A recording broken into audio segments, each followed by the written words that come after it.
But you know, doubling as a Rwandese, a Congolese, and I do believe that it is a huge thing that we need to start thinking about. And our parliament, we should enact laws that safeguard our citizenship, which we don't see. Congo had been harboring the enemies of Uganda for a long time under Mobutu. 8 candidates to take over the whole debate. But you know, doubling as a Rwandese, a Congolese, and I do believe that it is a huge thing that we need to start thinking about. And our parliament, we should enact laws that safeguard our citizenship, which we don't see. And I believe Dr. Abed Bwanika becomes the president of Uganda. This is something that we need to subject to the entire population, and we see how we solve it, because it's a huge thing. Thank you. The army is for Uganda. And you are presenting it to us that this army is yours, the commanders are yours. Okay, we agree.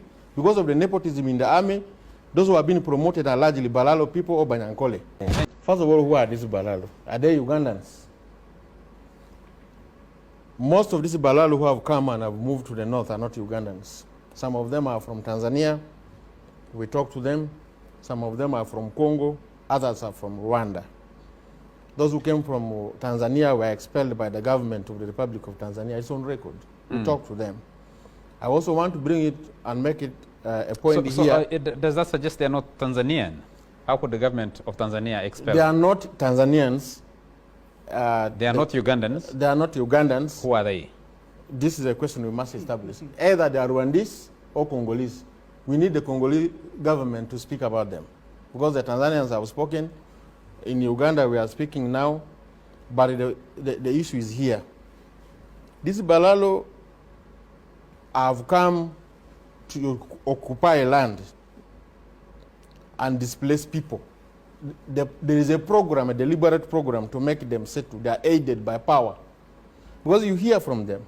President, isn't your argument a contradiction when you say Balalo are non-Ugandan, but you're saying these same people have army officers who are supporting them?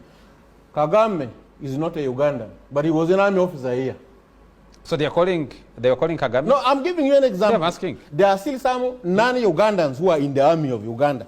You think the Banyarwandas have gone all?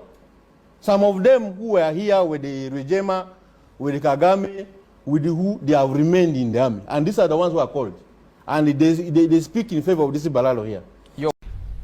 That land that you see in Acholi, which is very big, Acholi blood was poured in it to be what it is. And in the Constitution, I hear them quoting about law. The Constitution talks about Acholi. Because Acholi land is not just land, it is also our identity. When you trample on it because you have money and you insult some of us, we will not keep quiet. It is wrong. How do we resolve it, Professor? Those who are selling land to the Balalo, they are just merely being selfish. Wait. Okay. And they don't see the larger picture.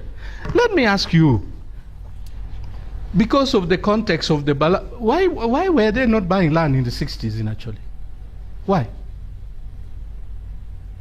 In the 70s, why? Why were they not there? In the 80s, why were they not there? In the 90s, why were they not there? That they buy land now. Population wasn't growing? Is it about population? So ours didn't grow.